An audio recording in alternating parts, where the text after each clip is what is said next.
이런 질문을 사람들에게 하면 어떤 반응일까요? 병원에 가는 거 좋아하세요? 병원 가기를 좋아하세요? 아마 대부분의 사람들이 아니요, 병원 가는 게 싫습니다. 병원 가기가 두렵습니다. 아마 그런 대답을 할 겁니다. 지난주간 노회 때 목사님 한 분에게 요즘 건강 어떠세요? 그러니까 아유, 병원 가기가 무섭습니다. 가면은 몸에 병이 있는 게 발견될까 봐 무서워서 못 가겠어요. 그냥 살렵니다. 이러더라고요. 어때요? 병원 가는 게 쉽지 않죠. 왜 사람이 병원 가는 걸 싫어할까요? 아프다는 말 듣기 싫은 게 본능적으로 있어서 그래요. 아프다는 것보다는 건강한 게 낫죠. 다시 제가 질문합니다.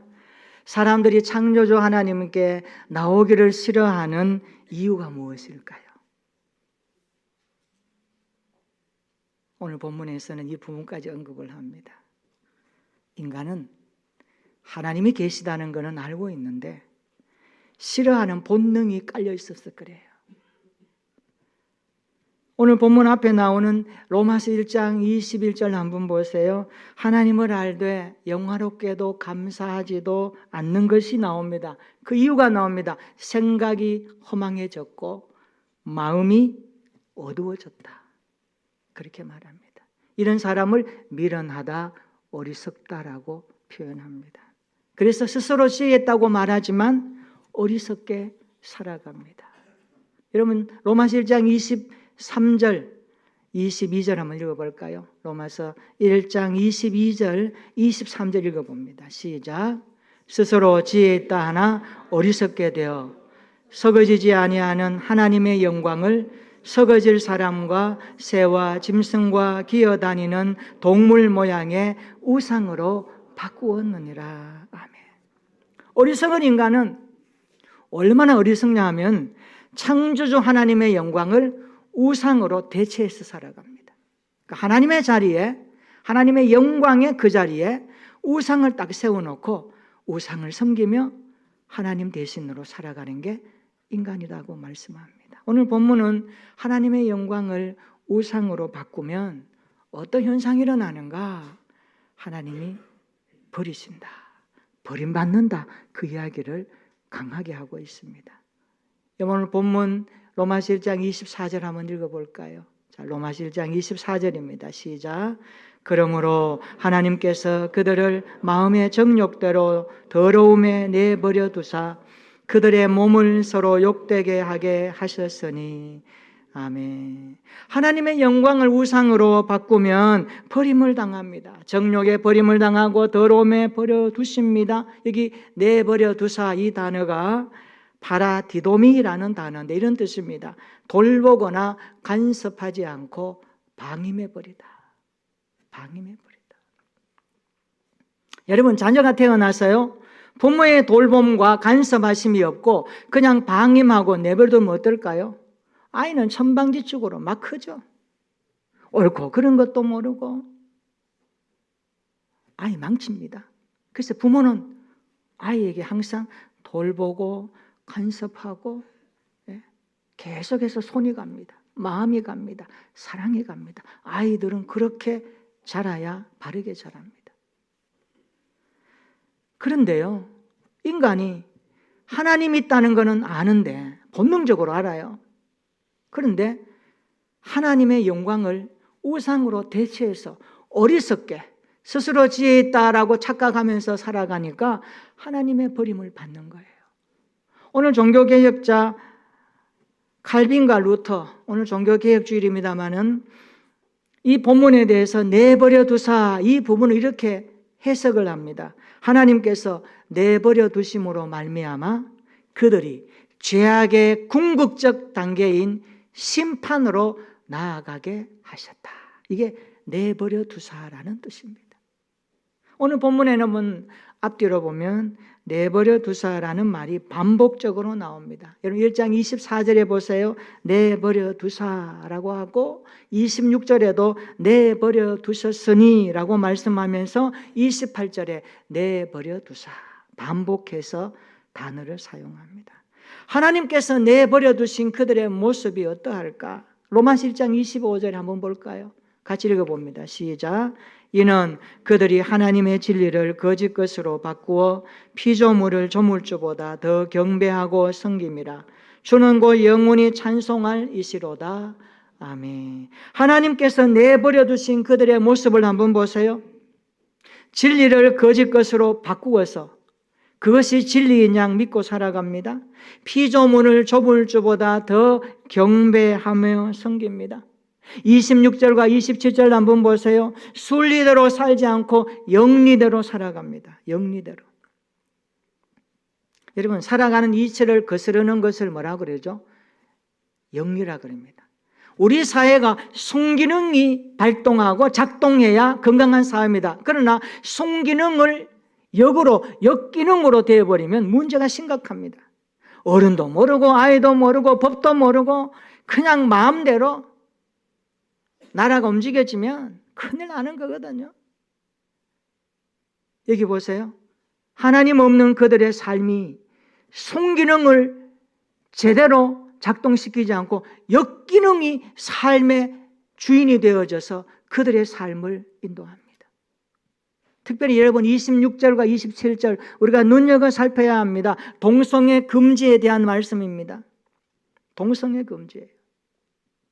성경은 여자끼리 사랑하는 것과 남자끼리 사랑하는 게 성적인 겁니다. 사랑하는 것을 금지하고 있습니다.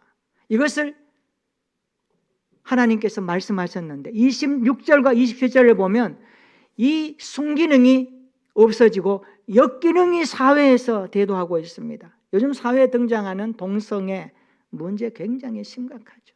퀴어 축제 내놓으라고 막 하고요. 하나님은 남자와 여자, 남성과 여성 외에 제3의 성을 만들지 않았습니다.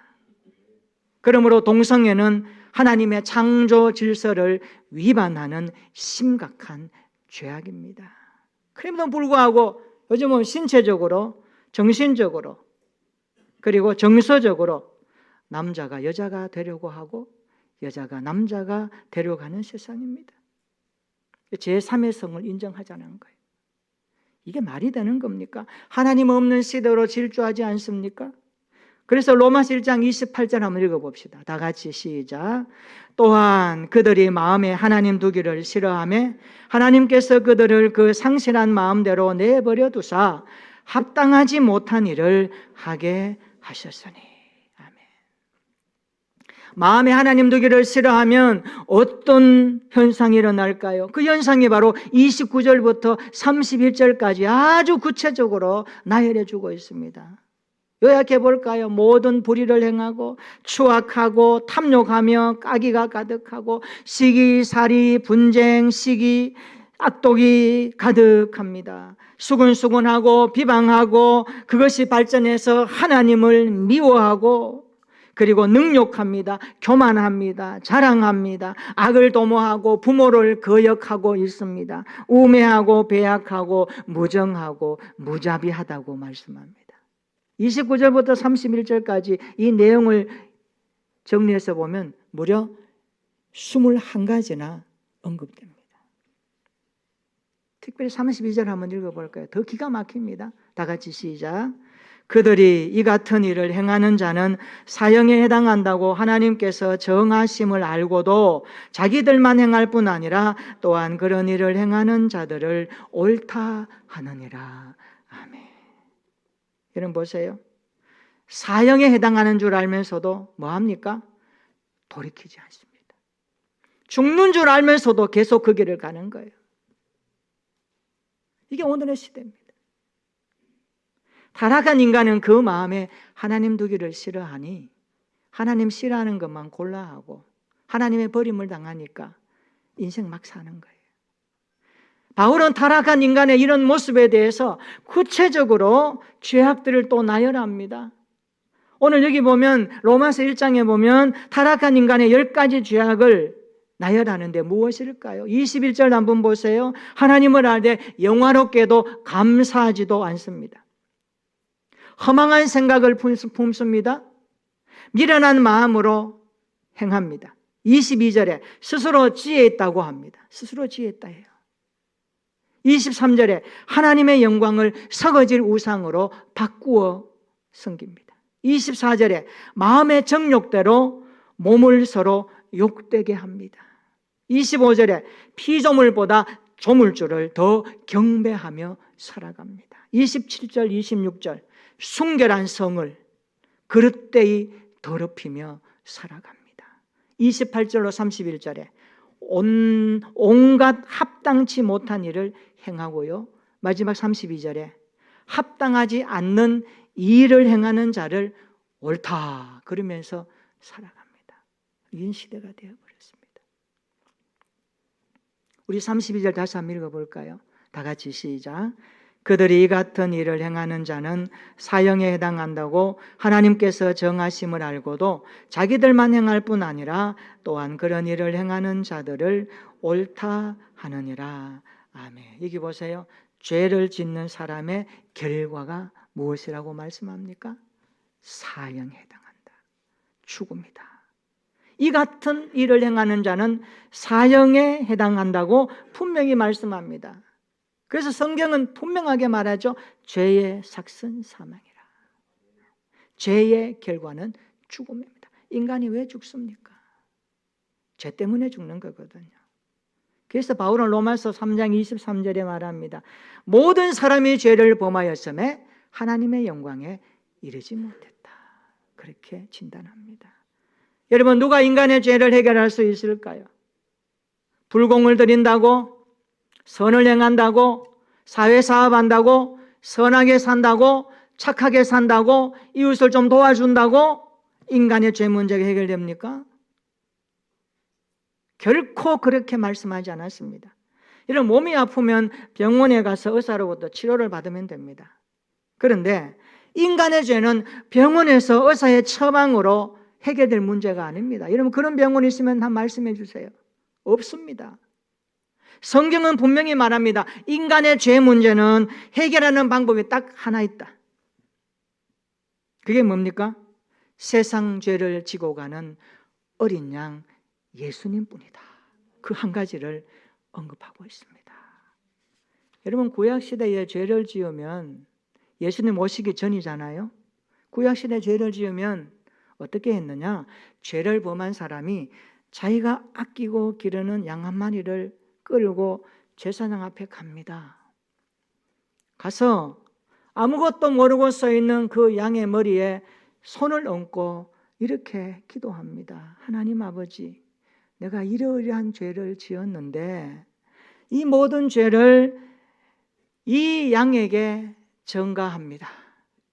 이 양이 나의 모든 죄를 지고 피를 흘려 죽을 때에 내 죄를 용서해 주시옵소서. 이게 구약시대의 제사법입니다. 이렇게 자기의 모든 죄를 양에게 옮긴 후에 칼을 들고 양을 여지없이 잡습니다. 이것이 구약의 제사거든요. 양은 아무것도 모르고 가만히 있다가 주인의 모든 죄를 짊어지고 죽게 되는 이 광경, 구약시대에 흔하게 있었던 제사법입니다. 이것을 속죄양이라고 그럽니다. 그런데 신약시대에 예수님 오셨을 때에 세례 요한이 예수님을 보고 이렇게 외쳤습니다. 보라, 세상 죄를 지고 가는 하나님의 어린 양이로다. 예수님은 나의 죄를 짊어지고 하나님의 어린 양으로 오셔서 내 죄값을 십자가에 해결하기 위해서 오신 하나님의 어린 양이다. 세례 요한이 그렇게 예수님을 외쳤습니다. 예수님은 나의 모든 죄를 다 짊어지시고 십자가에 못 박혀 한 방울 한 방울 피를 흘리면서 내 모든 죄를 씻어 주셨습니다. 그분이 예수 그리스도이십니다. 여러분, 100번 들어도 이상합니다. 1000번을 설명해도 이해가 가지 않습니다. 납득할 수 없는 이야기입니다. 어떻게 하나님이 인간의 모습으로 오셔서 벌레만도 못한 내 인생을 위하여, 하루살이만 같은 나를 위하여 그 죄 없는 몸이 십자가에 달려 죽으셨는가? 여러분, 나의 상식과 지식과 감정과 지능을 다 동원해도 이 부분이 이해할 수 없습니다. 이해할 수 없어요. 이해할 수 없어요. 여러분, 이해되십니까? 그러나 우리는 믿습니다. 하나님이 그렇게 하셨기 때문에, 하나님이 그렇게 하셨기 때문에 믿는 거예요. 왜 하나님께서 예수 그리스도를 십자가에 못 박혀 죽게 했느냐고 물으면 뭐라고 대답하시겠습니까? 여러분, 우리가 믿음 생활하면 이런 질문에 좀 대답할 수 있는 그런 믿음의 분량이 있었으면 좋겠습니다. 하나님께서 왜 예수 그리스도를 십자가에 못 박혀 죽게 하셨습니까? 대답은 하나입니다. 피 흘림이 없으면 사함이 없기 때문입니다. 피 흘림이 없으면 사함이 없기 때문에 그렇습니다. 그래서 히브리서 9장 22절은 이렇게 대답합니다. 우리 한번 읽어볼까요? 히브리서 9장 22절. 이런 구절들은 여러분들 좀 많이 알고 있으면 좋아요. 히브리서 9장 22절입니다. 시작. 율법을 따라 그의 모든 물건이 피로서 정결하게 되나니 피 흘림이 없은즉 사함이 없느니라. 따라서 합시다. 피 흘림이 없으면 죄 사함도 없습니다. 왜 그렇습니까? 이것이 하나님이 만드신 공식이고 원칙입니다. 하나님 만드신 공식이에요. 원칙이에요. 여러분, 공식과 원칙은 바꿀 수 없어요. 수학 문제 푸는 아이가 수학의 공식과 그 원칙을 바꿔서 문제 풀어서 답을 내면 100명이면 100명의 채점자가 다 오답이라고 처리합니다. 여러분, 오답이면 안 되잖아요. 여러분, 인생에 오답 가지고 사는 사람 많습니다. 여기에서 구원을 얻으려고, 저기에서 구원을 얻으려고. 인생의 내일의 미래가 불안하니까 자기가 죄인인 것은 양심이 알아요. 그런데 예수 그리스도를 찾지 아니하고 인생이 하나님 없이 살아가는 오답 같은 인생이 얼마나 많은지 모릅니다. 레위기 17장 11절에 그 설명이 나옵니다. 생명이 피에 있으므로 피가 죄를 속하느니라. 그래서 주님이 십자가를 지신 거예요. 그래서 주님의 십자가가 우리 앞에 나타나는 거예요. 죄가 없는 예수님의 십자가, 거기서 흘리신 그 피가 하나님의 공의에 만족하고 죄진 우리의 죄값을 단번에 하나님께서 받으시기 때문에 예수님이 어린 양으로 오셔서 십자가에 제물 되신 겁니다. 죄가 없는 피만이 우리의 죄의 문제를 해결할 수 있습니다. 예수님이 고귀한 피를 우리를 위해 흘러주셨습니다. 십자가에서 흘러주셨습니다. 그리고 이렇게 말씀하십니다. 따라해 볼까요? 다 이루었다. 다 이루었다. 다 이루었다. 그래서 구원자는 오직 예수 그리스도뿐입니다. 예수님만이 우리를 죄에서 구원하실 하나님이십니다. 이것을 믿고 확신할 수 있기를 축원합니다. 이 믿음이 있어야 천국에 들어가는 거예요. 이 믿음이 자리 잡고 내 삶을 이 믿음에 이끌림 받아야 하나님의 자녀로 살아갈 수 있는 거예요. 여러분, 부모는 자녀가 잘못된 길을 가도록 내버려 두십니까? 내버려 두는 부모 없을 겁니다. 아마 그렇게 한다면 그는 부모가 아닙니다. 부모는 자녀가 잘못된 길, 죄의 길, 불량한 길, 어둠의 길로 가려고 하면 내버려 두지 않습니다. 쫓아다니면서 얘야 그렇게 살면 안 되지. 예수 믿는 그리스도인들의 부모는 어떻게 합니까? 아이를 위해서 눈물 뿌리며 기도하고 엎드리며 간구합니다. 여러분의 자녀 인생길에 그림이 어느 방향을 향하고 있습니까? 주님이 원하시는 말씀의 길을 걸어가고 있습니까? 아니면 좀 엇나가는 것 같습니까? 어떻게 할까요? 붙들고 기도하세요. 울면서 기도하세요. 얘야, 이건 아니지 않은가? 내가 너를 내버려 둘 수 없는 것은 하나님이 나를 버려두지 않고 구원해 주셨기에 그 사랑과 그 은혜에 힘입어 우리 자녀도 품고 기도하며 자녀가 잘못된 길로 갈 때 부모는 내버려 두지 않듯이 우리 모두 하나님의 사랑은 그렇게 오늘 또 흐르고 있습니다. 이 은혜와 이 사랑이 우리 교회와 우리 성도들 가정에 충만하게 흘러넘치기를 예수님의 이름으로 축원합니다. 그렇습니다. 우리 하나님은 더하십니다. 우리가 잘못된 길로 가도록 내버려 두지 않습니다. 우리가 지옥으로 가도록 내버려 두지 않았습니다. 구원의 내시라고 하늘 보좌를 비워두시고 이 땅에 오셨어요. 이렇게 말씀하십니다. 얘들아, 내가 너희들의 죄값을 다 치를 테니 지옥은 가지 마라. 얘들아, 내가 십자가에서 죽고 다시 부활할 것이니 나를 믿고 따라오라. 이것이 너희 인생의 행복이란다. 오늘 주님은 그렇게 말씀하고 계십니다. 이것을 믿으면 되는 것입니다. 그래서 우리 태신자들도 예수님이 믿어지기를 원합니다. 하나님, 그래서 우리 늦게 기도해야 합니다. 하나님, 태신자들을 내버려 두지 마세요. 태신자들을 내버려 두지 마세요. 내버려 두지 마시고 돌아오게 하여 주시옵소서. 반드시 하나님의 자녀로 돌아오게 하옵소서. 11월 9일 태신자 초청주일에 교회로 돌아오게 하시고 태신자들에게 예수님을 믿을 수 있는 구원의 믿음을 주시고 예수님을 고백하는 믿음을 주시옵소서. 기도할 수 있기를 축원합니다. 그래서 우리의 섬김과 기도가 하나님의 사랑을 담아내는 그런 전달자가 되었으면 좋겠습니다. 이렇게 기도할 수 있기를 축원합니다. 부모는 자녀가 잘못된 길로 가도록 버려두지 않습니다. 하나님은 우리가 지옥 가는 것을 원하지 않습니다. 우리의 가족, 우리의 태신자들 내버려두지 않습니다. 태신자들이 주님께 돌아오기를 기도합시다. 우리 모두 태신자들이 예수님께로 돌아올 때까지 부단히 기도하고 하나님 앞에 구하며 우리가 할 수 있는 최선의 모습으로 섬기고 봉사하고 수고했으면 좋겠습니다. 하나님, 태신자들을 내버려 두지 마시고 반드시 하나님의 자녀로 돌아오게 하옵소서. 이 기도가 응답되기를 축원합니다. 오늘 설교 제목 마음에 기억합시다. 내버려 두지 마세요. 하나님, 나를 내버려 두지 마세요. 예수 믿고 구원받았다지만 때로는 하나님의 마음에 합한 삶이 아니라 그릇된 삶으로 갈 때 나를 버려두지 마세요. 하나님 간섭하시고 인도하셔서 더 반듯한 그리스도인으로 자라게 해주십시오. 우리의 가정과 자녀손들 하나님의 손끝에서 하나님의 간섭과 인도하심 가운데 믿음 생활 잘하게 해주십시오.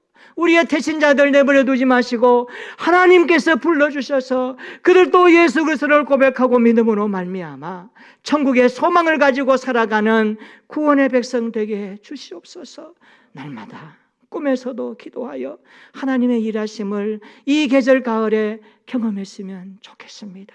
오늘 말씀을 마음에 새기고 내버려 두지 마세요. 이 말씀 품고 하나님 앞에 더욱더 진력하는 한 주간이 되시기를 예수님의 이름으로 축원합니다. 아멘. 우리 찬송가 266장을 부르면서 성찬식을 준비합니다. 우리 분병위원 나오셔서 준비해 주시기를 바랍니다. 찬송가